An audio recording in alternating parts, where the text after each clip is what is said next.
Bienvenue sur ce nouvel épisode de Tierra Libertad.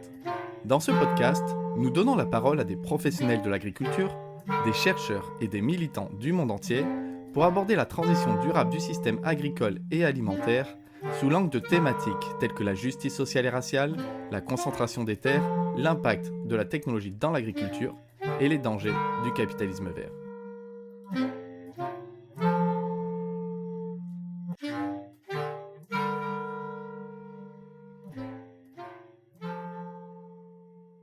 Dans cet épisode, je reçois Jacques Kapla.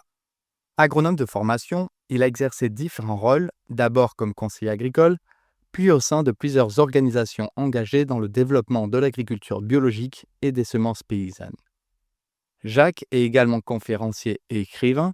Il est l'auteur de plusieurs ouvrages, dont Une agriculture qui répare la planète, coécrit avec l'écoféministe indienne Vandana Shiva. Dans son dernier livre, Agriculture industrielle, il décrypte les origines et les conséquences de ce modèle que l'on considère aujourd'hui comme conventionnel et met en lumière des alternatives. Bonjour Jacques, merci d'avoir accepté cette invitation. Bonjour, merci de m'avoir invité. Alors, avant d'entrer dans le vif du sujet, j'aime bien en savoir un peu plus sur mes invités. Est-ce que vous pouvez vous présenter brièvement et nous en dire un peu plus sur votre parcours ? Oui, alors moi je suis fils de paysan, c'est quelque chose auquel je tiens parce que ça fait partie de mon histoire profonde de fils et petit-fils de paysans pauvres.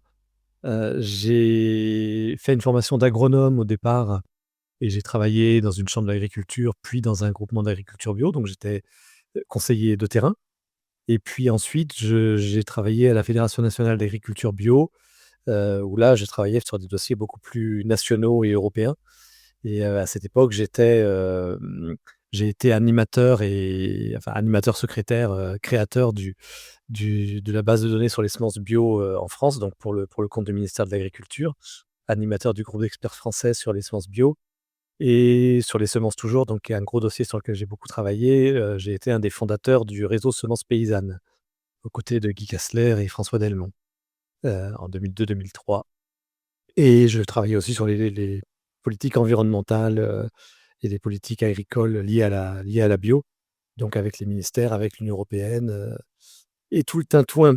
Et puis ensuite, eh bien depuis 2008, parce que c'était maintenant un peu ancien, je suis devenu électron libre, intermittent de l'agronomie, donc auteur de livres, de conférences.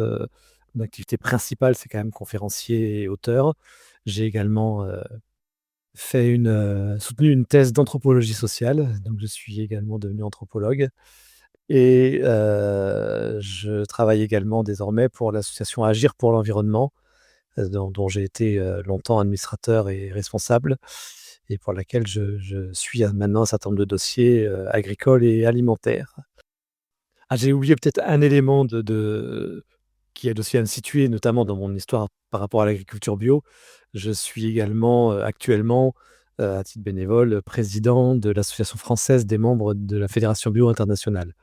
Donc, Fédération bio internationale qui s'appelle IFOAM, donc je suis président d'IFOAM France. Merci pour cette présentation.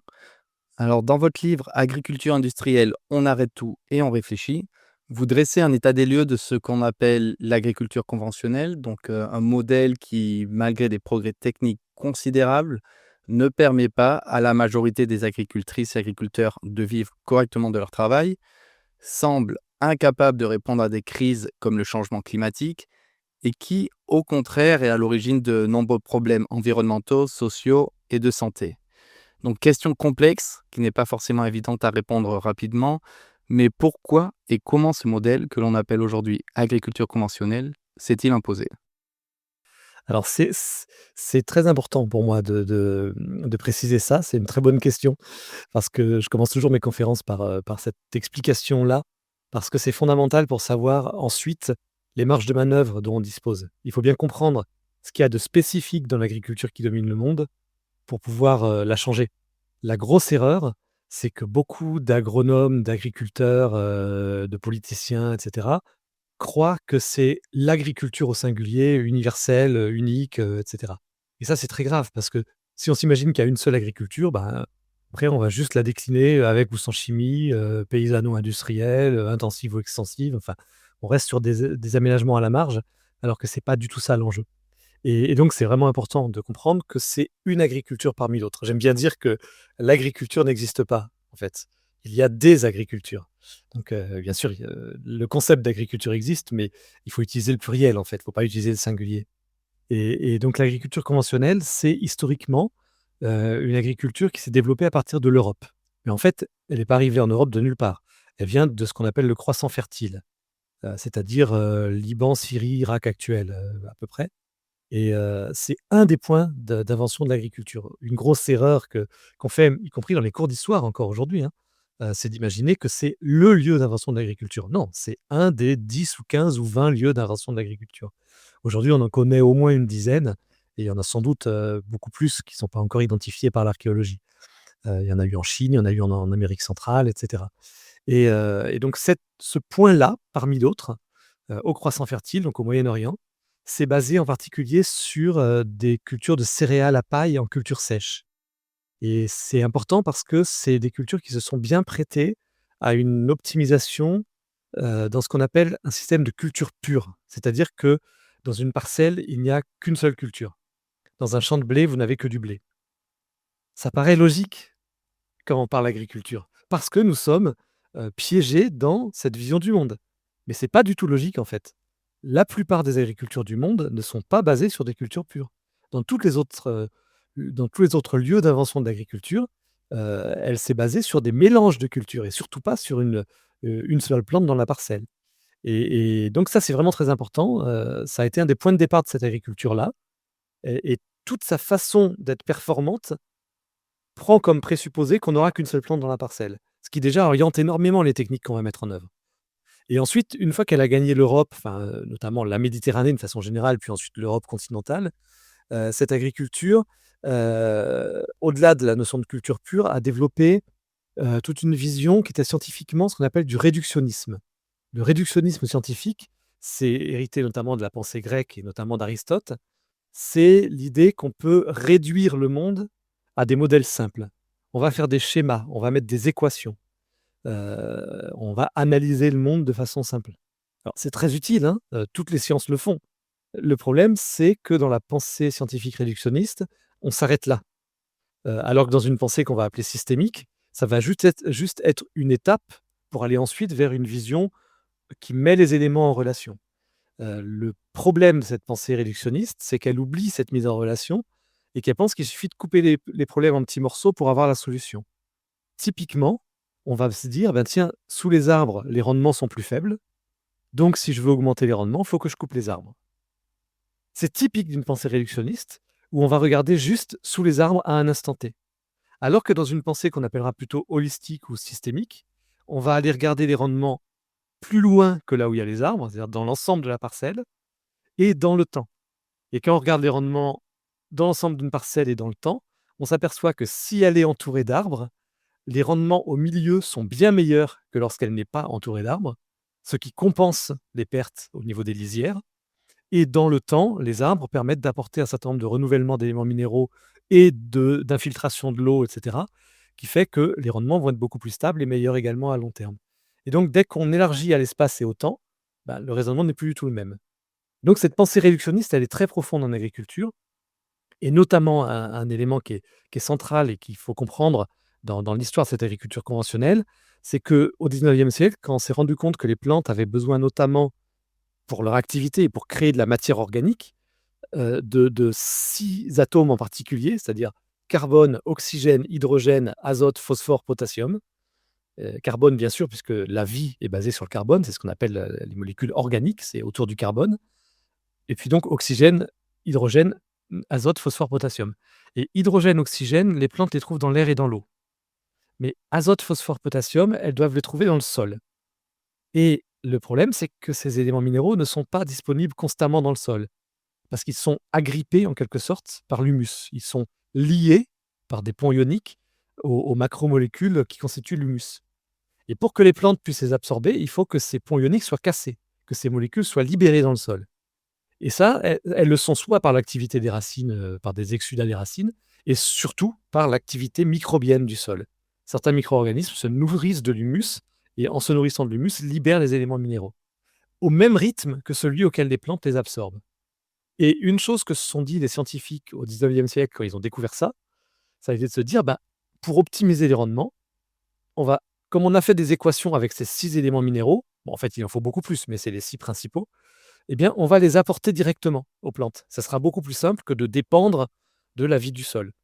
Et donc on va apporter aux plantes, des engrais, donc azote, phosphore, potassium dans les éléments, chimiques, enfin dans la les symboles chimiques sont N, P et K, les fameux engrais NPK, qui vont permettre de booster les plantes. Le problème en faisant ça, c'est que c'est performant, heu, quand on est tout le temps sous perfusion, mais ça a créé un total déséquilibre. Parce que quand il y a pas d'engrais minéraux solubles apportés dans le sol, les plantes ne récupèrent des éléments minéraux qu'au rythme où le sol les libère. Et la vie des plantes et la vie du sol sont en adéquation. Quand il pleut, la plante est au ralenti, mais le sol aussi. Quand il fait froid, la plante est au ralenti et le sol aussi. Alors que quand on les apporte sous forme minérale soluble, l même s'il se met à pleuvoir ou à faire froid et que le sol libère beaucoup moins d'éléments, la plante en absorbe quand même en masse puisqu'on les a apportés sous forme d'engrais solubles. Et on a des plantes qui sont gorgées d'éléments minéraux qu'elles n'utilisent pratiquement pas. C'est comme un garde-manger grand ouvert. Bah, forcément, il y a des parasites, des maladies qui vont s'installer. Donc on a rendu les plantes fragiles. Avec cette approche qui était typiquement réductionniste, on a fait une équation. Alors pour finir de balayer ces éléments, mais je crois que c'est important pour vraiment avoir en tête le fonctionnement parce qu'ensuite tout ce dont on va discuter s'articule autour de ça.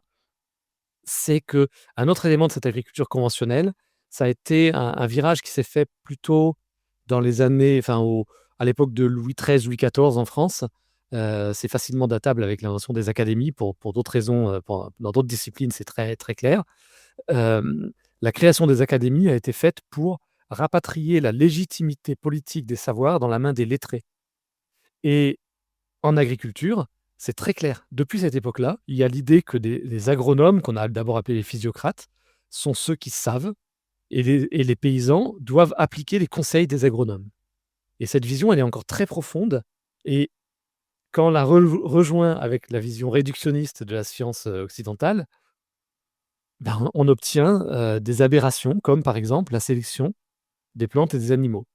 On a mis au point une sélection réductionniste basée sur des équations simplistes où on va permettre aux plantes, par exemple, d'avoir des rendements extraordinaires, mais à une condition, c'est qu'on puisse reproduire dans les champs les conditions de la mise en équation des parcelles de sélection. Et donc on a des plantes qui ne peuvent avoir ces formidables rendements qu'à la condition d'avoir tout le temps de l'eau, d'avoir tout le temps de l'azote, du phosphore, du potassium et de ne pas avoir de maladies qui vont s'installer à cause des engrais minéraux qui fragilisent les plantes. Et donc, on va avoir des pesticides massivement. Donc engrais, pesticides, irrigation, qui deviennent nécessaires pour que cette agriculture fonctionne. Et finalement, ça résume très bien cette agriculture conventionnelle, c'est qu'elle est basée sur la volonté d'artificialiser le monde, de contrôler le monde. En fait, le milieu naturel devient un adversaire à contrôler et à condition de le contrôler, on obtient des formidables rendements. Mais si on n'est plus capable de le contrôler, alors là, ça va plus. Ça va plus du tout. C'est d'ailleurs ce qui se passe en ce moment avec le dérèglement climatique, mais on y reviendra par la suite. Donc ça, voilà, c'est un peu le balayage global de cette agriculture, dite conventionnelle et en fait, on l'appelle conventionnelle parce que c'est l'agriculture qui domine le monde aujourd'hui, que l'Europe a imposée au monde via les conquêtes du XVIe siècle, les conquêtes du XIXe et puis une conquête plus intellectuelle qu'on a appelée la révolution verte, dans les années 1970 et suite à toutes ces étapes historiques, c'est aujourd'hui l'agriculture qui est présente un peu partout dans le monde, qui structure l'économie agricole mondiale et en fait, elle fait convention dans les institutions. C'est pour ça qu'on l'appelle conventionnelle. Ça porte pas de jugement. Elle est parfois extensive, parfois intensive. Elle n'est pas toujours très productiviste, mais parfois elle l'est. Enfin voilà, c'est pour moi, c'est le terme qui la définit le mieux, même si pour l'instant, on n'est que dans une description technique. Après, je ne sais pas si vous voulez que j'enchaîne sur la description économique de l'agriculture industrielle. Allons-y, oui, si vous voulez toucher un mot sur cette perspective économique, oui.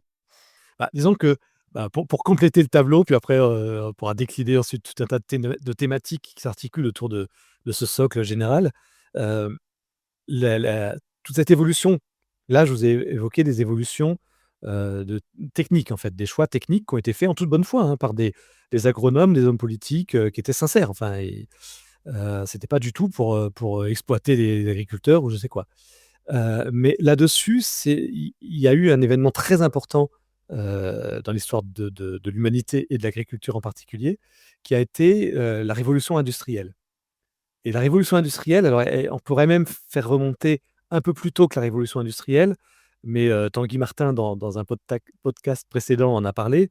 Ça a été, l'appropriation des sols, l'appropriation des terres par le mouvement des enclosures en Angleterre et puis, les mouvements, coloniaux, derrière, où on a inventé une propriété privée de la terre. Et cette étape-là était déjà une première étape capitaliste en fait, d'accaparement de la ressource. Mais l'étape qui a été vraiment déterminante, ça a été au 19e siècle avec la révolution industrielle, où dans la logique industrielle, toute l'économie agricole, en fait, dans le monde développé, mais qu'il a ensuite imposé au reste du monde, dans le monde occidental, disons, parce que développé, c'est déjà un jugement biaisé parce que européocentré. Euh, c'est développé, donc cette agriculture dite industrielle, c'est-à-dire basée sur une obsession de la massification. Il fallait produire beaucoup, de façon uniformisée, standardisée. C'est très important cette idée qu'il fallait uniformiser, donc calibrer les fruits, heu, avoir, des animaux avec des conformations particulières, heu, permettre donc derrière une transformation de masse industrielle, et puis un transport par le train qui a été une révolution absolue dans l'histoire de l'humanité, qui a permis de développer les villes. Avant le train, on n'avait pas de grandes villes, à part quelques grandes capitales sur le bord des côtes et sur des fleuves navigables. Hem et puis, derrière, tout le circuit de distribution. Et donc cette volonté de massifier, uniformiser, standardiser, a conduit aussi à centraliser l'organisation économique et technique. Parce que si on veut que le blé soit toujours identique, eh ben, on va centraliser la sélection. Ça revient aussi à la démarche réductionniste dont je parlais tout à l'heure. On a des variétés complètement standardisées. On a centralisé l'organisation de l'économie agricole en général, les multinationales, et on obtient un système où l'agriculteur finalement n'est pratiquement plus qu'un sous-traitant.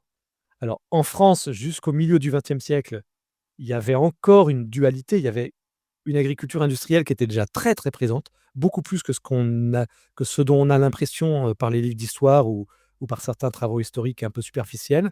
Il y avait déjà à peu près la moitié de l'agriculture qui était clairement industrielle depuis le 19e siècle, hein, en France. Mais on avait encore une agriculture paysanne jusqu'aux années 1960 et on a ensuite eu un basculement de fait de l'ensemble de l'agriculture vers ce modèle industriel. Donc, si on parle justement de ce basculement, alors vous venez d'expliquer que l'origine de l'agriculture industrielle remonte assez loin, mais qu'il y a eu un tournant qui a commencé d'abord avant la Seconde Guerre mondiale et qui s'est vraiment accéléré après. Est-ce qu'on peut dire qu'il y avait alors une forme de consensus sur la nécessité d'industrialiser l'agriculture, partagée par l'ensemble des courants politiques, alors qu'ils soient marxistes, réformistes ou capitalistes? Oui, alors c'est encore plus clair si on regarde le 19e où ça a été vraiment théorisé. Au 20e siècle, c'était presque déjà devenu une sorte d'évidence, qu'on ne discutait plus malheureusement. Au 19e siècle, ça a été un peu plus discuté et d'ailleurs certains le contestaient, je pense à un des grands penseurs, du 19e siècle qui était Élisée Reclus, qui est un des fondateurs de la géographie moderne, hein, qui était un très, très grand géographe, mondialement réputé, qui a vraiment révolutionné la géographie et qui était par ailleurs un des fondateurs de l'anarchisme, une des grandes figures de l'anarchisme. Et lui le contestait davantage. Mais beaucoup, le considéraient comme une évidence. Alors évidemment, dans tout un courant de pensée, conservateur, enfin qu'on classerait de droite, enfin qui était d'ailleurs qui en France siégeait déjà à droite à l'Assemblée, à ce moment-là. Il y avait cette idée qu'il fallait aller vers l'accumulation, de la richesse dans les plus riches. Enfin, c'était normal quoi, hein, qu'il fallait, ce modèle industriel permettait, de comment dire? D'amplifier, finalement la rente de situation des grands propriétaires. Donc pour eux, c'était normal, c'était très bien. Et elle était déjà très présente cette agriculture, hein. Il faut savoir que la majorité des terres, au 19e siècle appartenaient à cette agriculture, de grands domaines, hein, en fait. Hem Et puis, il y avait dans le courant qu'on pourrait dire, réformateur, centre-gauche, peut-être, centre droit, je ne sais pas très bien où est-ce qu'il faut le situer. mais y compris donc dans le socialisme, donc dans la gauche, modérée, une volonté, enfin un mythe qu'on retrouve d'ailleurs dans le colonialisme, hein, un mythe assez pervers, de se dire: «Nous allons faire le bonheur des gens contre leur gré». Et le colonialisme avait ce côté assez cynique de de de tout ramener à l'Europe finalement et de se dire, «Pour nourrir, nos populations européennes, ben, allons exploiter les populations périphériques, quoi». Et il faut pas oublier que la prospérité de l'Europe, à cette époque-là, s'est construite quand même, aussi bien en Grande-Bretagne qu'en France, sur l'exploitation des colonies. Et en agriculture, c'était très clair aussi, c'est-à-dire qu'il y avait cette idée qu'il fallait, nourrir l'ensemble de la population, alors on pensait surtout aux populations françaises, et que l'industrialisation allait permettre de mieux nourrir la population. Qu'en faisant une production de masse standardisée, on nourrirait mieux les ouvriers, on nourrirait mieux le peuple. Donc il y avait une sorte d'idéal altruiste qui avait plein de zones d'ombre, hein, dont l'exploitation des colonies, mais qui au moins, se présentait à lui-même comme étant vertueux. Et puis dans le courant marxiste, c'était encore plus bizarre, je dirais, parce que enfin avec le recul, parce qu'il y a un point que je retrouve encore, dans des textes marxistes encore aujourd'hui et qui me sidère, et j'ai l'impression que très, très peu d'auteurs ont creusé ce point-là. C'est et enfin la plupart en tout cas le considèrent comme acquis, que, pour Marx, les paysans constituaient une classe en soi parce que, ils étaient à la fois propriétaires de leurs moyens de production et travailleurs pour augmenter la richesse de leurs moyens de production. C'est-à-dire qu'en fait, ils étaient à la fois exploiteurs et exploités. Et que donc étant à la fois propriétaires et travailleurs, ils étaient hors classe, ils n'avaient pas de conscience de classe et ils formaient une classe en soi. Et à ce titre, ils étaient un obstacle à la révolution marxiste, et donc il était sain pour les marxistes de réduire la paysannerie, de la transformer soit en salariés agricoles, soit en salariés ouvriers dans les villes, pour, lui donner une conscience de classe en quelque sorte. Donc eux-mêmes soutenaient aussi cette industrialisation dans ce but-là, avec l'idée que l'idéal c'était l'ouvrier des villes et que le paysan était finalement quelqu'un de gênant. Alors remarque pourquoi je trouve ça sidérant, c'est que cette analyse, est monstrueusement genrée. Elle oublie que la moitié de l'agriculture du 19e siècle, c'était des femmes, et les femmes n'étaient pas propriétaires de leurs moyens de production. Ceux qui possédaient les moyens de production, c'étaient les hommes. Les femmes, elles apportaient leur main-d'œuvre et uniquement leur main-d'œuvre. Elles n'augmentaient pas leur capital parce qu'elles n'en avaient pas. Et donc, en fait, il est totalement faux de dire que la paysannerie échappait à la division marxiste du travail. Elle était en plein dedans. Il y avait les hommes qui étaient propriétaires et qui bénéficiaient du travail de leurs femmes et de leurs enfants temporairement, et puis les femmes qui, elles, fournissaient leur main-d'œuvre, leur travail, sans avoir aucun capital en face. Donc il y avait quand même une situation très marxiste dans le monde paysan, et même si des agriculteurs eux-mêmes avaient effectivement une dualité, dans leur identité, voilà. Et donc pour toutes ces raisons, en fait, un peu tout le monde était favorable à l'industrialisation. Ça semblait être le progrès humain, en fait. Et ça n'est que quelques penseurs comme donc Élisée Reclus, un certain nombre de penseurs anarchistes qui ont été souvent les pionniers les précurseurs de l'écologie, et puis des penseurs effectivement de l'écologie qui ont commencé à dire: «Mais attention, cette agriculture est en train de détruire le monde». Donc il y a peut-être quelques problèmes derrière. Mais avant qu'il y ait cette prise de conscience écologique, ça semblait une évidence, en fait. Et au milieu du XXe siècle, c'était le cas aussi. Quelqu'un comme Edgar Pisani est très intéressant à ce titre. Ça a été le grand ministre de l'agriculture de Gaulle. Il se trouve, j'ai eu la grande chance de rencontrer Edgar Pisani quelques années avant sa mort. Il était déjà centenaire, mais il avait, encore un bagou, une énergie incroyable. Je suis bavard, mais j'arrivais pas à en placer une. Et il admirait toujours De Gaulle, même s'il s'était brouillé avec lui après mai 68. Et et et il avait été, nommé comme ministre de l'Agriculture un peu par hasard, parce qu'il était pas spécialiste de l'agriculture au départ. Il avait eu quelques intuitions, quelques suggestions qu'il avait fait bien voir, et puis il s'est retrouvé à être ministre de l'Agriculture. Et en fait, sa vision était très, très enfin pleine de bonne volonté, pleine de bonne foi. Il voulait, moderniser l'agriculture française, et c'était très, très sincère de sa part. Et pourquoi je dis que c'était sincère? C'est que à partir des années 70, il a lui-même dit qu'il regrettait ce qu'il a fait. C'est-à-dire, c'est lui qui a organisé le remembrement, qui a complètement industrialisé l'agriculture, enfin qui était vraiment un acte fondamental dans cette dernière étape d'industrialisation et qui a tué une grande partie de la petite paysannerie et détruit énormément les écosystèmes. Bah, dès les années 70, 10-15 ans après, il a dit: «Mais j'ai fait une énorme connerie, j'aurais jamais dû faire ça». Heu et en fait, il a passé le reste de sa vie à regretter et à essayer de corriger les erreurs qu'il avait faites comme ministre. Ce qui prouve bien qu'il était de bonne foi. Alors c'est une question que je trouve extrêmement intéressante et que je me pose souvent à moi-même. Quelles sont les choses que l'on ne voit pas aujourd'hui ou que je ne vois pas personnellement, qui me semblent évidentes et allaient de soi en étant de bonne foi? Et en fait, dans 10 ou 20 ans, on dira peut-être: «Mais comment pouvais-tu croire à ça ou soutenir ce type de décision?» Du coup, c'est toujours intéressant de regarder le passé et de voir qui a détecté certaines problématiques très tôt, alors que la majorité des gens ne les voyaient pas. Et dans ce podcast, c'est un peu ce que j'essaie de faire, notamment sur le thème de la technologie, un domaine que je connais un peu, et sur le mythe du progrès technologique dans l'agriculture. Et beaucoup de gens, ou la plupart des gens, voient ce progrès comme quelque chose de positif, ou du moins de neutre. Alors voilà, il est toujours utile de prendre du recul là-dessus pour ensuite appliquer ce regard à la situation actuelle et se demander quelles sont les choses qui nous paraissent évidentes aujourd'hui, mais qui ne le sont pas en réalité, et on s'en rendra compte dans 10 ou 20 ans. Ouais et et en fait, pour avoir cette démarche-là, ce qui est important, c'est de toujours se poser la question: «Pourquoi est-ce qu'on le fait?»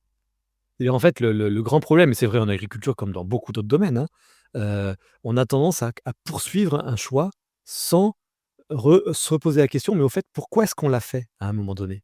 À quelle question il répondait?» Et souvent, on continue à apporter une réponse à une question qui ne se pose plus. Et le fait de revenir, c'est pour ça effectivement le retour historique paraît extrêmement important, parce que le fait de revenir à l'origine d'un choix permet de se rendre compte parfois que de se dire: «Mais en fait, aujourd'hui, il y a plus aucune raison de faire ça». Et à ce moment-là, on peut re-questionner, de se dire, et puis enfin, il y a d'une part cet aspect-là, c'est-à-dire la question peut ne plus se poser, et puis parfois, les réponses dont on dispose pour répondre à la question ne sont plus les mêmes. C'est-à-dire le savoir a évolué. Et ce qui semblait une réponse inévitable à une période, peut ne plus être la meilleure réponse plus tard. Typiquement, la question de la sélection des plantes telle qu'elle est faite aujourd'hui, la question même plus globalement du recours à la chimie de synthèse, aux engrais et aux pesticides, bah, on peut se dire que à une certaine époque, ça pouvait sembler la meilleure solution. Mais c'est pas l'unique solution. C'est ça qu'il faut comprendre, c'est que, typiquement la sélection réductionniste basée sur le fait de prendre à chaque génération les individus qui se rapprochent le plus de ce qu'on voudrait obtenir comme résultat, ça paraît logique comme façon de penser. On va conserver à la génération suivante les pieds les épis de maïs ou de blé qui vont produire les graines qui me plaisent. Ça paraît logique. Sauf qu'il y a d'autres manières de faire la sélection qui arrivent aussi à un très bon résultat en termes de rendement, mais qui sont basées sur un autre raisonnement. Et dès lors que le raisonnement qui paraissait le seul possible à une époque conduit à une impasse écologique, notre responsabilité, c'est de se dire: «Mais est-ce qu'on n'a pas d'autres solutions?» Et tout l'enjeu, en fait, du débat agricole, c'est, face aux anciennes questions, est-ce qu'on n'a pas de nouvelles solutions aujourd'hui? Et pour quasiment toutes, ma réponse, c'est oui, donc il est temps d'en changer. Mmh. Merci pour cette réponse. Et en quoi les choix que nous faisons aujourd'hui pour l'agriculture dépassent-ils la simple production d'aliments? Alors, parce qu'en fait, l'agriculture, c'est très important à comprendre. Ça va de soi quand on le dit, mais on ne l'a pas toujours en tête. C'est que l'agriculture, par exemple, en France, occupe la moitié du territoire. Et encore, parce qu'on est un pays où il y a pas mal de forêts, ou en tout cas de plantations d'arbres, parce que toutes les plantations d'arbres ne sont pas des forêts, hein, d'un point de vue écologique. Mais on a quand même 50 de notre territoire qui est occupé par l'agriculture. C'est considérable, enfin, aucune activité ne s'approche, à un dixième de ça, quoi. Et donc, tout ce qui se passe en agriculture a un impact considérable sur les territoires. Notamment, faut savoir que l'agriculture, pèse pour entre un quart et un tiers du dérèglement climatique. Un quart si on prend uniquement l'acte agricole primaire, c'est-à-dire la production agricole, plus du tiers si on prend en compte l'ensemble de la chaîne agroalimentaire. C'est pas moi qui invente les chiffres, hein, c'est les chiffres du GIEC, donc c'est les chiffres qui font consensus dans la communauté scientifique internationale. Et donc c'est très, très important. L'agriculture est également, l'une des principales causes de l'effondrement de la biodiversité. Ça aussi, c'est, l'IPBES, qui est l'équivalent du GIEC, mais appliqué à la biodiversité. C'est le panel d'experts internationaux sur la biodiversité. L'IPBES identifie 5 principales causes de l'effondrement de la biodiversité, qui est tout aussi dramatique que l'effondrement climatique, hein. On y prend moins garde, mais c'est absolument terrifiant et les conséquences sont en train de nous arriver dans la figure et ça va être une bombe, hein. Et cet effondrement de la biodiversité, parmi ces 5 causes principales, il y en a 3 qui sont liées à l'agriculture. Une, c'est le dérèglement climatique, donc qui est pour un quart à un tiers lié à l'agriculture. L'autre, c'est les produits chimiques, toxiques, qui sont essentiellement dus à l'agriculture, pas que, hein, il y a aussi les PFAS et autres, mais et puis, 3e, c'est la destruction des milieux naturels, qui là encore est due à l'agriculture, puisqu'on a détruit les haies, le fameux remembrement dont je parlais tout à l'heure, c'est-à-dire la suppression des haies pour agrandir les parcelles, regrouper les parcelles. C'est, la destruction l'assèchement des zones humides, et cetera. Et donc l'agriculture a un impact considérable sur ces 2 grosses crises que sont la crise du climat et la crise de la biodiversité. L'agriculture accapare aussi l'essentiel de l'eau aujourd'hui en France. La majorité de l'eau, est aujourd'hui, utilisée, enfin de l'eau utilisée par les humains, va à l'agriculture. Donc c'est un impact très, très lourd sur des activités, sur des domaines de vie et sur des ressources, qui sont, plus que cruciales, enfin qui sont au cœur même de la survie de l'humanité. Et puis derrière, forcément quand on construit, heu, des empires, capitalistes autour de l'agriculture, on contribue à la dynamique, extrêmement dangereuse qui est celle du capitalisme, hein, qui est une dynamique, profonde d'accumulation des richesses. J'étais très très enfin, comment dire? Prudent sur la critique du capitalisme, autrefois, parce que je trouvais que c'était un peu des mots d'ordre simplistes de dire: «C'est le capitalisme qui est en cause». Mais en fait, plus je travaille sur l'histoire de l'agriculture, plus il est évident pour moi que le problème de l'humanité aujourd'hui, c'est le capitalisme. Pourquoi? Parce que le capitalisme, c'est par définition, structurellement, c'est l'accaparement des ressources dans les mains de quelques-uns au détriment des autres. C'est la base, je veux dire, c'est ça le capitalisme, c'est pas autre chose. Et donc, dès lors que certains accaparent les ressources et les richesses au détriment des autres, c'est une dynamique qui est une dynamique d'augmentation constante des inégalités. On a des riches qui sont de plus en plus riches et des pauvres de plus en plus pauvres et de plus en plus nombreux. Et donc, forcément, à un moment donné, ça va exploser, c'est pas tenable. Et en agriculture, on s'en rend compte. Et donc l'agriculture contribue par l'accaparement des terres par les plus gros paysans, parce que seuls eux ont les moyens de racheter des terres des petites fermes qui se libèrent. Donc progressivement, on a un phénomène d'accaparement des terres qui fait que les fermes deviennent tellement énormes que plus personne ne peut les racheter et maintenant elles sont rachetées par des multinationales ou des banques. Heu, on a un accaparement de la ressource en eau qui serait encore aggravé avec les méga-bassines d'irrigation, qui ne bénéficient qu'à quelques pourcents des agriculteurs au détriment de tous les autres. On a donc toute cette logique d'accaparement des richesses qui est aussi donc une logique sociale derrière, qui est très grave, pour notre société. Et puis on a tous les choix, comment dire? Toute la manière dont ce modèle agro-industriel finalement a intérêt à encourager la malbouffe. Et ça, c'est alors là, on revient vers l'aspect purement agricole, alimentaire, on va dire, de l'agriculture, mais ça a un impact aussi sur notre santé, sur notre façon de vivre. L'agriculture industrielle a intérêt à nous inciter à consommer plus de viande que ce dont on a besoin, même certains diraient qu'on n'en a même pas forcément besoin de viande. Ça nous pousse à consommer beaucoup trop de sucre, et cetera. Donc, voilà, il y a tout un tas d'éléments qui fait que ce modèle agro-industriel, en fait, il est juste pas tenable à moyen et long terme. Mmh. Alors, vous avez commencé à expliquer au début de l'entretien qu'au XXe siècle, il y avait déjà une sorte d'unanimité sur la nécessité de l'agriculture industrielle pour nourrir la population, notamment les Français. Et cette dynamique s'est accélérée après-guerre face aux problèmes de production et ce type d'agriculture a été perçu comme une solution.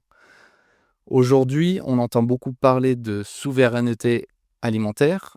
Pouvez-vous nous expliquer l'origine de ce terme, ce qu'il signifie réellement et comment parfois certains acteurs du monde agricole ou de la classe politique l'ont réapproprié au point de le vider de son sens?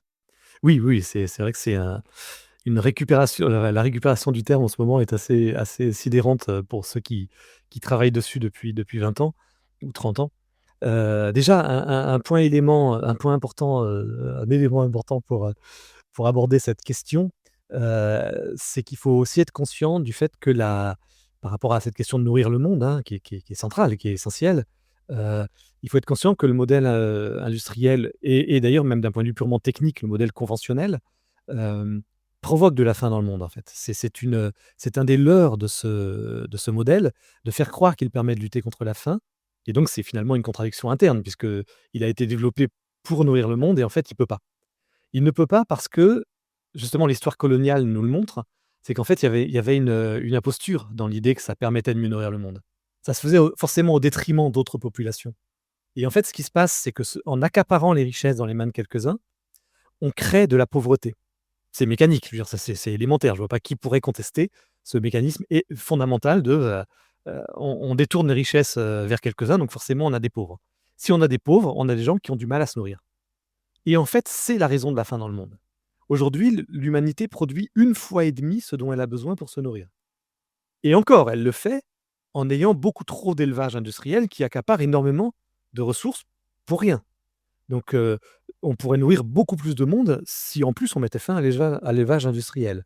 La question est-ce qu'il faut mettre fin à l'élevage tout court? C'est une question complexe qu'on va peut-être pas aborder ici, mais en tout cas l'élevage industriel, c'est sûr qu'il est aberrant et on pourrait libérer énormément de terres pour nourrir les humains si on faisait ça, si on y mettait fin. Donc aujourd'hui, on peut nourrir sans problème 12 à 15 milliards d'humains.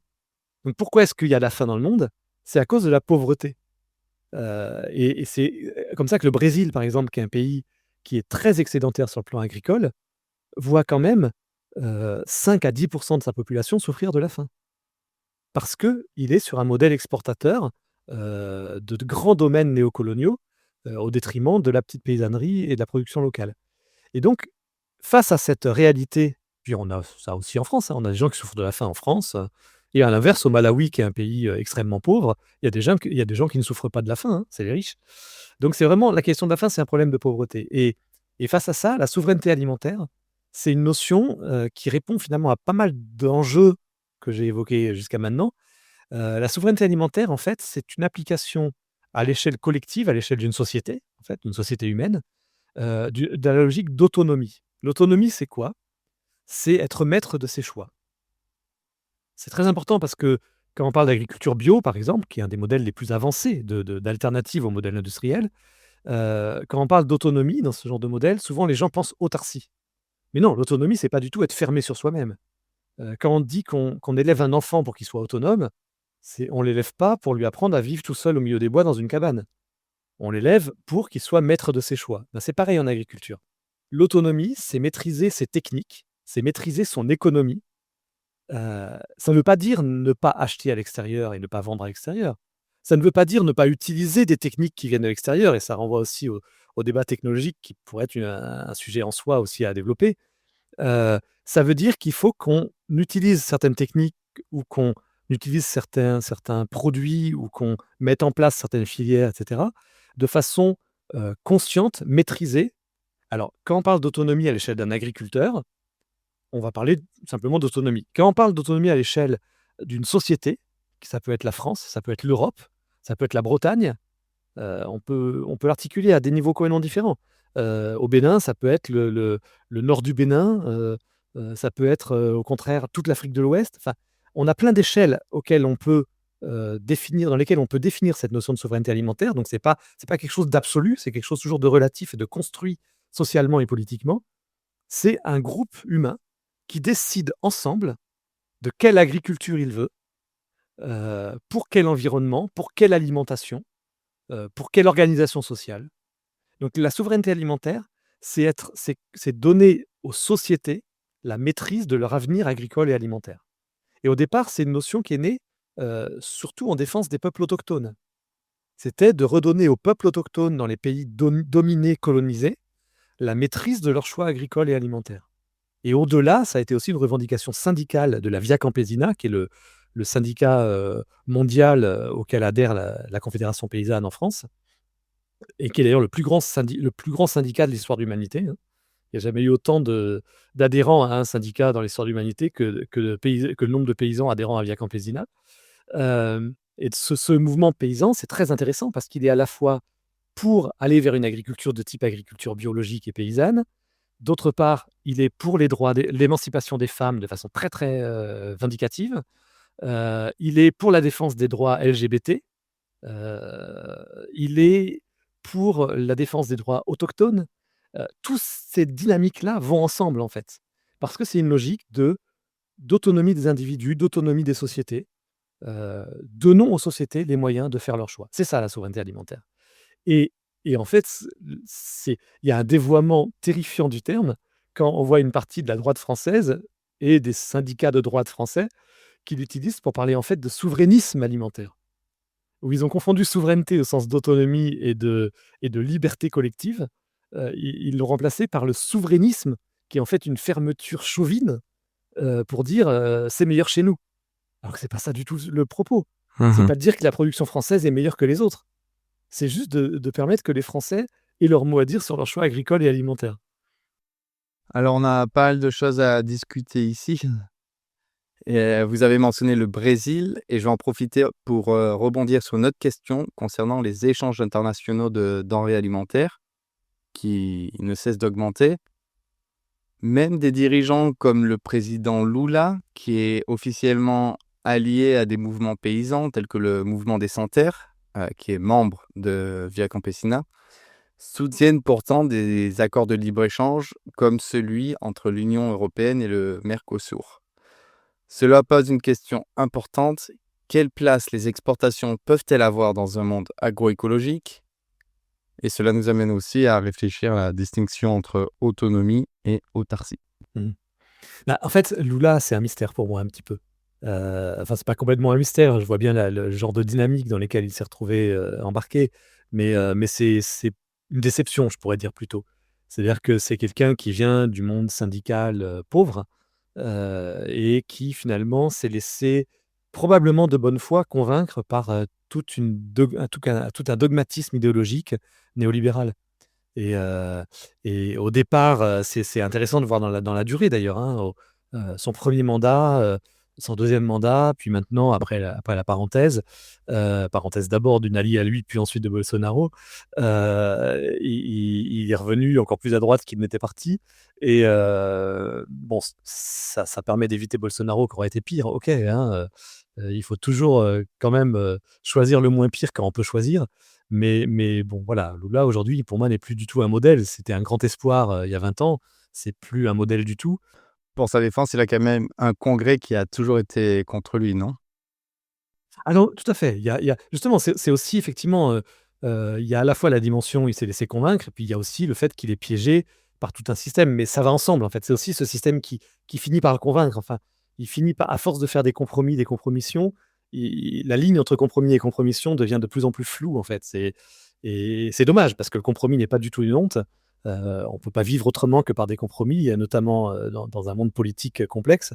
Mais voilà, sur le sujet agricole, je pense qu'il a mal tourné de mon point de vue, parce qu'il dépend de fait pour sa survie économique et politique, hein, et donc c'est aussi, il y a aussi un côté un peu cynique, mais qui peut se défendre de dire, «Si je veux pas que le Brésil, bascule dans le chaos, j'ai besoin d'éviter que ceux qui tiennent les manettes, financières, ne me détruisent».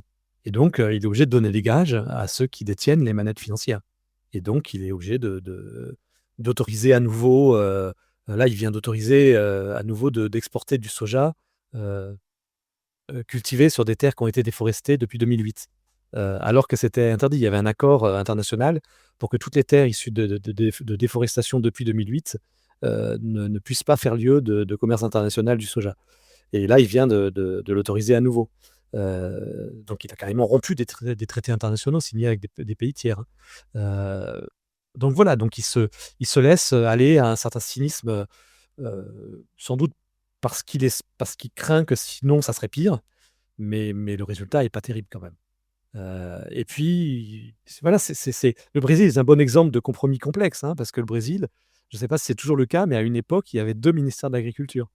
Justement à l'époque où Lula, non, mais c'était même avant que Lula arrive au pouvoir, c'était son prédécesseur dont j'ai perdu le nom, qui avait, mis en place il y avait un ministère de l'agriculture industrielle en quelque sorte et exportatrice, et un ministère de la petite paysannerie familiale et vivrière. et Lula l'avait conservé. Enfin, c'était resté une structure. Donc je pense que c'est toujours le cas. Donc c'est dire que bon, voilà, les situations locales sont quand même très, très, très particulières. Mais est-ce qu'il y a des choses à garder dans le principe d'exportation?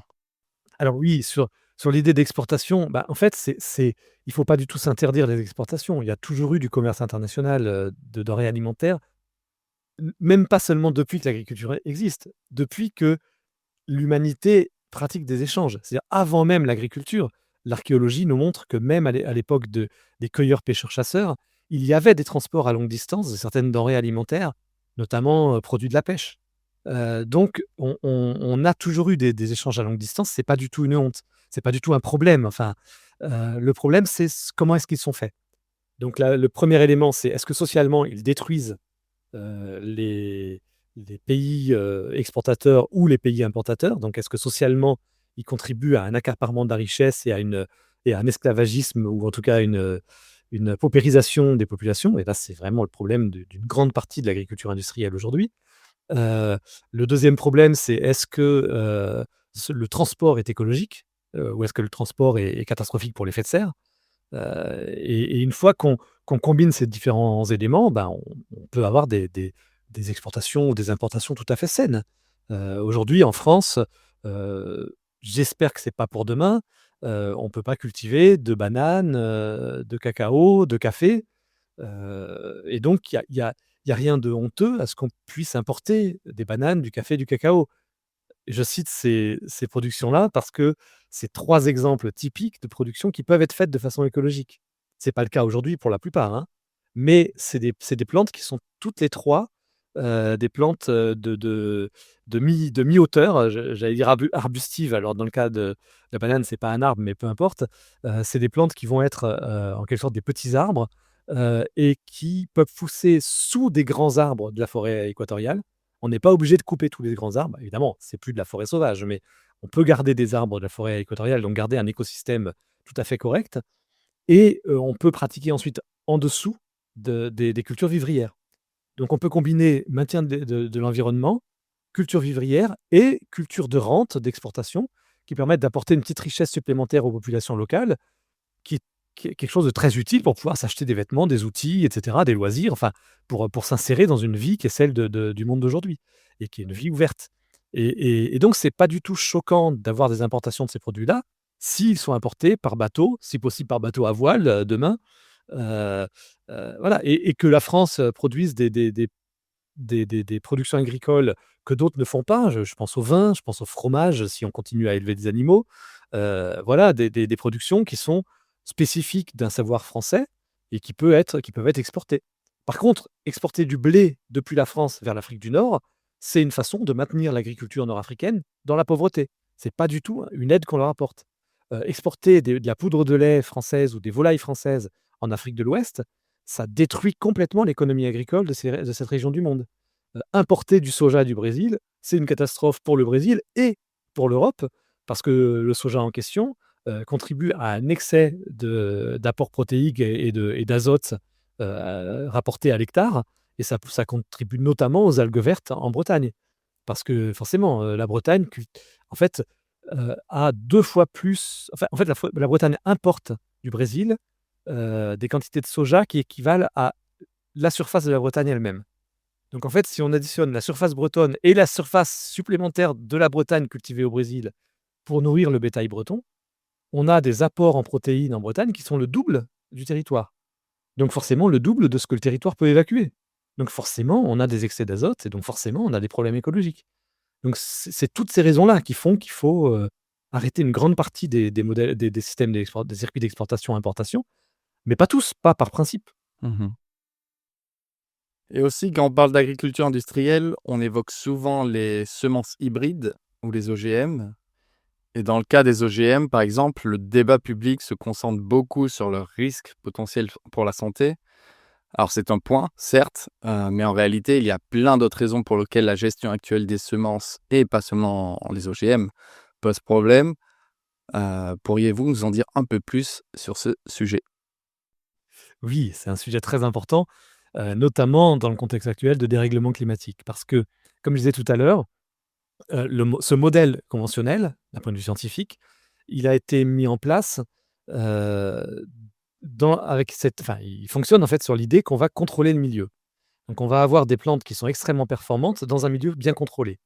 Alors déjà, c'était un leurre parce que ça n'a fonctionné qu'en Europe et au Canada. Même aux États-Unis auraient pu fonctionner, ça n'a jamais vraiment fonctionné parce que les États-Unis ont toujours eu une agriculture, très extensive, et donc même chez eux, aujourd'hui, la bio, a de meilleurs rendements que le conventionnel, hein, aux États-Unis. Mais, au Canada et en Europe, ce modèle conventionnel a été très performant. C'est pour ça qu'on dit qu'il a de bien meilleurs rendements que la bio, ce qui est vrai. Mais ça n'est vrai qu'en Europe et en Amérique et au Canada. Parce qu'en fait, dans le reste du monde, ce modèle conventionnel n'a jamais très bien fonctionné parce que ces variétés, qu'on a sélectionnées donc de façon complètement théorique, dans des modèles agronomiques, très mathématiques, n'ont de très bons rendements qu'à la condition qu'on contrôle le milieu. Et en fait, les OGM, c'est pire encore. C'est des variétés qui sont conçues par définition en laboratoire. C'est la définition même des OGM. On ne peut pas les concevoir autrement que par une intervention humaine, sur la biologie fondamentale de la plante. Et donc on fait ça en laboratoire, et ensuite on va les remettre dans des champs. Donc on a construit en fait un modèle théorique en laboratoire qu'on va ensuite reproduire dans des champs. Et donc on a ce qu'on appelle une technique complètement exogène. C'est-à-dire c'est une technique qui vient de l'extérieur, que le paysan ne peut pas contrôler, ne peut pas maîtriser, et en plus qui est complètement exogène même par rapport à l'environnement, par rapport au milieu dans lequel on le met. Et en plus d'un point de vue économique, les OGM ne fonctionnent enfin ça coûte cher, donc ça n'est rentable qu'à la condition d'être produit en grande quantité. C'est d'ailleurs un problème général, hein, des semences brevetées actuelles. Mais les OGM poussent encore plus loin cette logique, où pour être rentable, il faut être standardisé, il faut que tout le monde cultive la même chose. Et donc on en rajoute une couche dans la course-poursuite à la standardisation et donc tout ce biais problématique de la démarche industrielle. Et donc les OGM, dans leur structure même en fait, sont faits pour être des cultures, de masse, standardisées, qui échappent complètement aux paysans. Et ça, c'est pas un outil de développement. Ça peut pas être un outil de développement. Le développement et ça, c'est l'anthropologue qui parle, mais c'est quelque chose que je connaissais aussi en tant qu'agronome pour avoir fait une spécialisation en développement rural. Toute l'anthropologie du développement, mais aussi toute l'agronomie du développement, sait très bien, depuis 40 ans, que, un développement ne le développement au sens, d'une durabilité d'un modèle, ne fonctionne qu'à la condition que les personnes qui le mettent en œuvre soient autonomes. Donc on en revient à la souveraineté alimentaire dont on parlait tout à l'heure. Il faut que ces populations aient la maîtrise de leur outil. Donc il faut qu'ils puissent, faire évoluer les semences comme ils en ont envie et les OGM ne permettent pas ça. Il faut qu'ils aient, heu, des semences qui soient adaptées à leur mode de production. Les OGM ne permettent pas ça. Les OGM, par définition, sont faits pour imposer aux paysans un mode de production centralisé, standardisé. Donc d'un point de vue économique, c'est aberrant. Et puis derrière, il y a un problème typique, enfin, comment dire? Archétypal plutôt, heu, qui est montré par le mythe du riz doré. On continue encore, je vois encore circuler dans certains milieux, de pseudo-zététiques, qui connaissent rien au domaine qu'ils abordent, mais qui essayent de donner des leçons à tout le monde, heu, je les vois encore parler de riz doré comme étant un exemple. Mais le riz doré, c'est un exemple extraordinaire de ce qui peut se faire de pire en agronomie. Parce qu'une agronomie durable, d'un point de vue environnemental, mais aussi social, alimentaire, c'est une agronomie qui va être basée sur l'adaptation au milieu et la diversité des cultures. Il faut sortir des cultures pures dont je parlais tout à l'heure, il faut aller vers des cultures associées, des mélanges de cultures. Parce que c'est ce qui permet d'optimiser les rayons du soleil quand vous avez plusieurs cultures en même temps dans une même parcelle. Quand il y en a une qui marche pas bien à cause des conditions du milieu qui lui conviennent pas, il y en aura une autre qui marchera parce qu'il y en aura toujours une qui correspondra aux conditions du milieu du moment. Et donc, il y aura des végétations qui se développeront de toute façon, qui utiliseront les rayons du soleil et qui produiront de l'aliment. C'est de la pure thermodynamique ce que je dis là. Alors que quand vous avez des cultures pures et a fortiori OGM, heu, si les conditions sont pas bonnes cette année-là, ce qui arrive régulièrement, on le voit bien aujourd'hui en France avec le dérèglement climatique, eh bien, le rendement est catastrophique d'un coup. Et quand le rendement est catastrophique, ça veut dire qu'il y a des sols qui sont nus, des sols qui n'utilisent pas les rayons du soleil pour produire des aliments. Donc c'est un gâchis thermodynamique, un gâchis énergétique total. Donc ce qui est le mieux d'un point de vue de la performance, agronomique, de la production de biomasse, c'est un mélange de cultures au minimum des variétés de cultures, une diversité de cultures qui se succèdent et avec une diversité alimentaire derrière. Et en fait, le riz doré, c'est le contresens total parce que l'idée, c'est de rajouter de la vitamine A dans le riz pour pallier les carences en vitamine A de certaines populations asiatiques. Mais pourquoi est-ce que ces populations asiatiques ont aujourd'hui des carences en vitamine A? Ben, parce qu'on leur a imposé un modèle industriel basé sur une monoculture du riz. Leur agriculture traditionnelle, elle alternait du riz, des légumes, des fruits, et cetera. Ils avaient aucune carence en vitamine A. On a créé une carence en vitamine A par une spécialisation et on voudrait faire une surspécialisation par un riz qui amènerait lui-même la vitamine A, mais c'est juste totalement stupide d'un point de vue agronomique parce qu'on va épuiser les sols et c'est stupide d'un point de vue alimentaire parce que la solution pour qu'ils aient plus de carence en vitamine A, c'est de leur permettre de cultiver des légumes. Donc c'est n'importe quoi. Et donc voilà, enfin, sinon peut-être pour résumer sur le problème des OGM, c'est qu'au-delà de la question, sanitaire ou de la question environnementale, parce que c'est balancer dans l'environnement des gènes nouveaux qui peuvent ensuite, perturber complètement les espèces voisines des espèces cultivées. Mais au-delà de ça, d'un point de vue agronomique, c'est quelque chose qui juste ne tient pas la route parce que c'est une surspécialisation. C'est en fait on fonce encore plus dans le mur de l'agriculture industrielle, en fait. On pousse jusqu'à la caricature tous les défauts de l'agriculture industrielle. Alors que la solution d'adaptation au dérèglement climatique et d'autonomie des paysans, donc de souveraineté alimentaire, c'est d'aller au contraire vers une diversité des cultures. C'est d'aller vers ce qu'on va appeler les semences paysannes. Et donc, en fait, les semences paysannes, c'est pas juste la notion de semences anciennes. Quelquefois, on a l'idée, on va revenir aux semences anciennes parce qu'elles sont meilleures. C'est pas parce qu'elles sont anciennes qu'elles sont meilleures. C'est pas parce qu'elles sont d'ici, c'est pas parce que la carotte nantaise est de Nantes qu'elle est meilleure. Heu, l'intérêt des variétés anciennes, c'est juste qu'elles sont les seules aujourd'hui en Europe, en tout cas, à permettre, une diversité génétique, et une évolution. Parce qu'en fait, les variétés qui sont cultivées aujourd'hui dans le commerce par les pays enfin qui sont commercialement accessibles par les paysans, en Europe, c'est les variétés qui sont sur le catalogue commun européen. Et pour être inscrites sur le catalogue commun européen, elles doivent être stabilisées. Et si elles sont stabilisées dans leur schéma de sélection, ça veut dire qu'elles ne sont plus évolutives. Or, on a besoin de variétés qui sont à nouveau évolutives. C'est pour ça qu'on va prendre des variétés anciennes. Donc, c'est pas une idéologisation, une mythification de l'ancien. C'est juste quelque chose de très pragmatique. C'est que c'est les sols qui permettent de faire de la sélection paysanne. Et la sélection paysanne, c'est quoi? C'est de la sélection adaptative constante. On va réadapter constamment les variétés au milieu par un acte de sélection dans les champs. On appelle ça in situ, par les paysans eux-mêmes.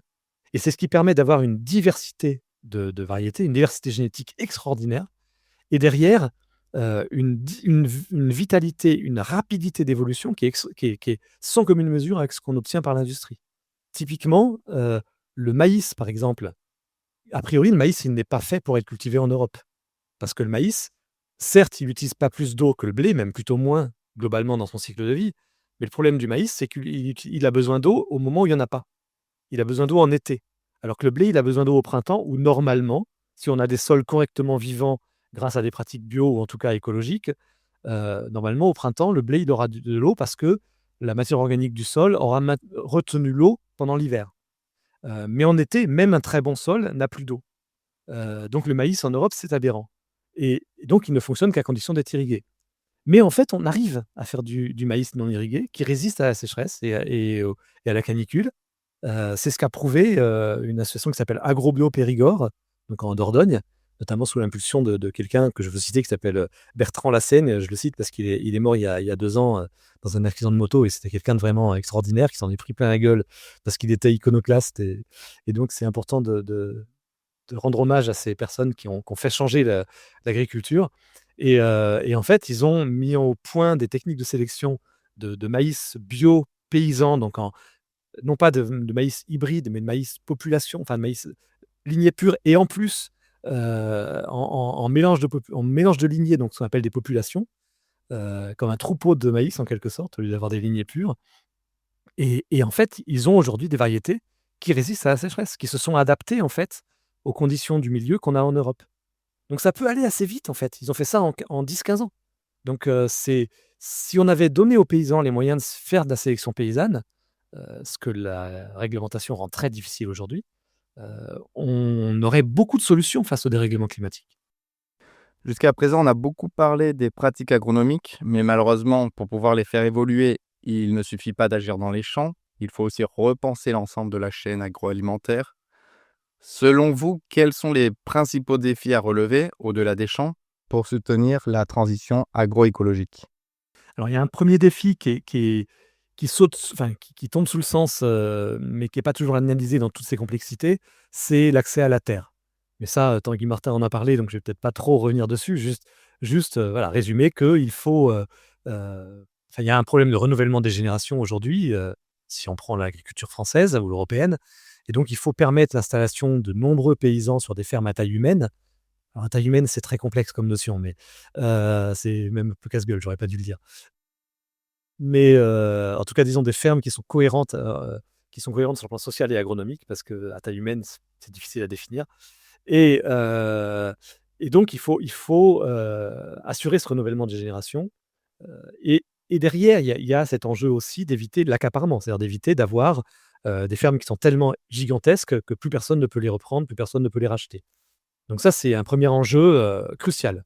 Et pourquoi j'évoque la question de ferme à taille humaine comme étant un débat complexe, c'est que la solution, c'est pas forcément d'aller vers des petites fermes familiales.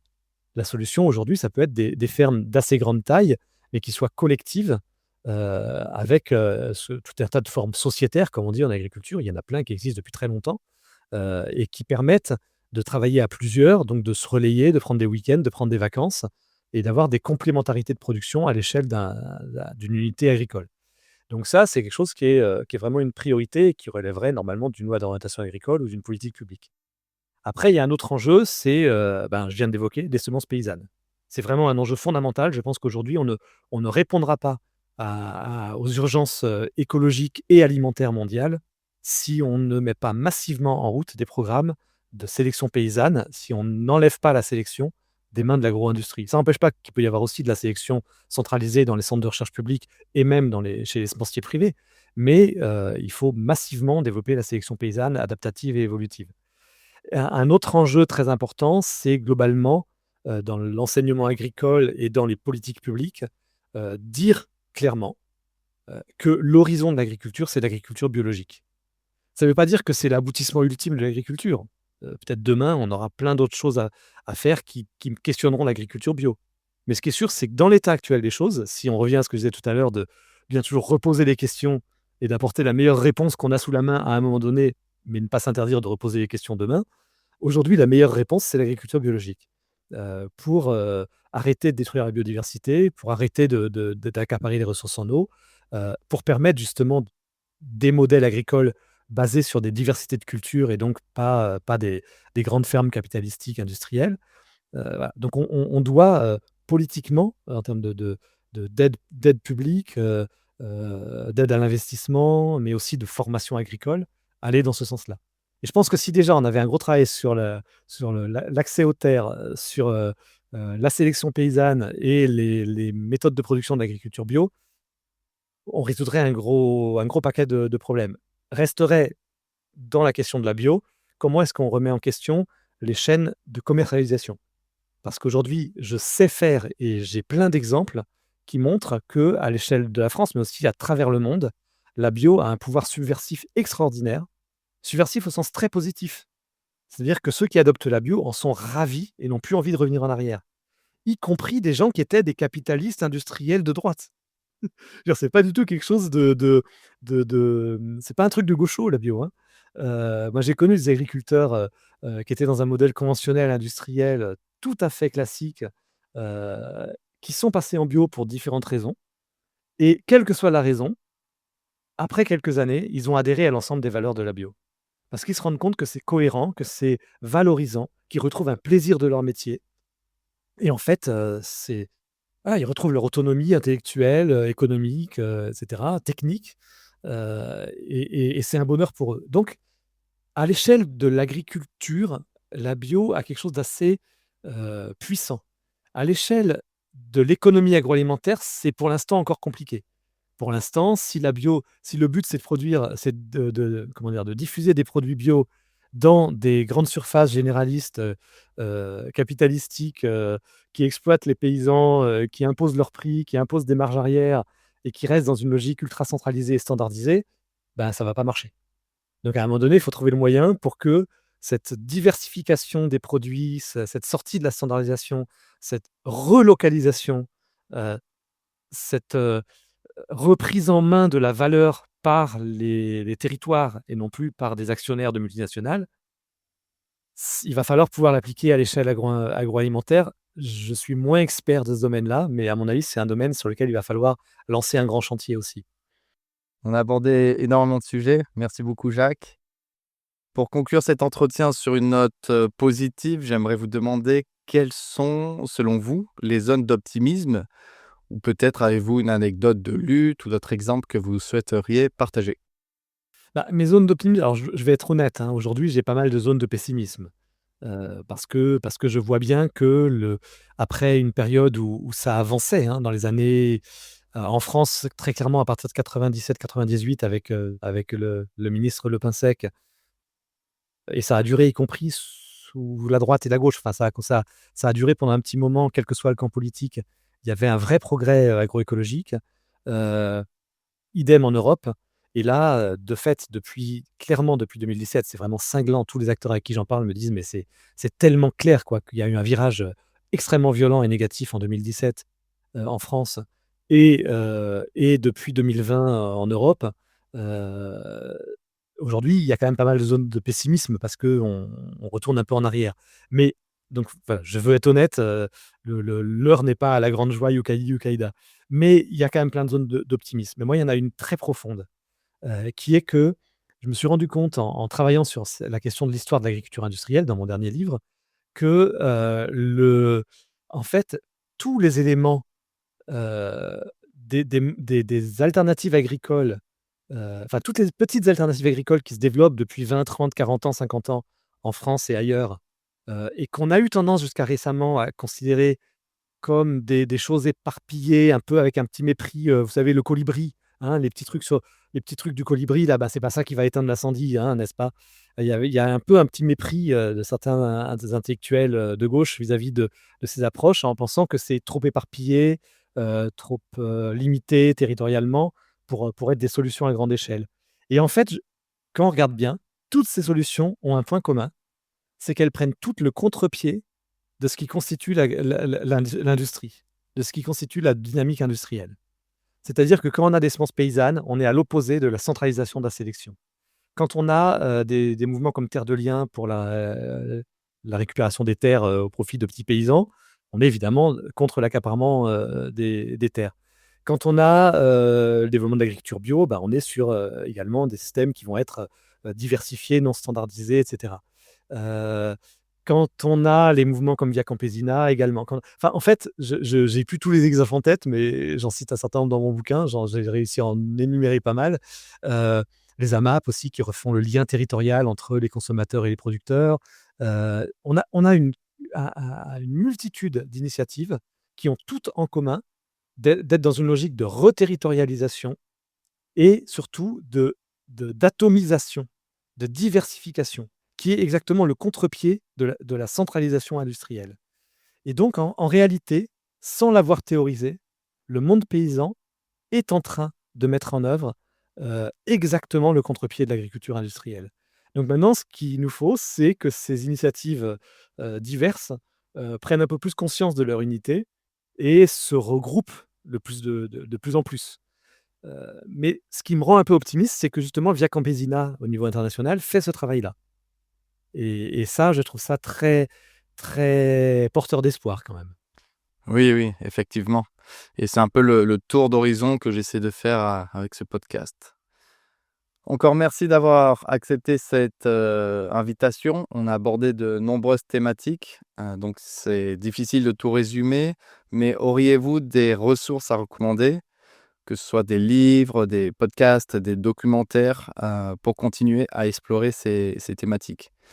Et pour ma part, je mettrai ces références et d'autres que nous avons évoquées, à la fois dans les notes de l'épisode sur les plateformes, mais aussi sur le site internet tierralibertadpodcast.org.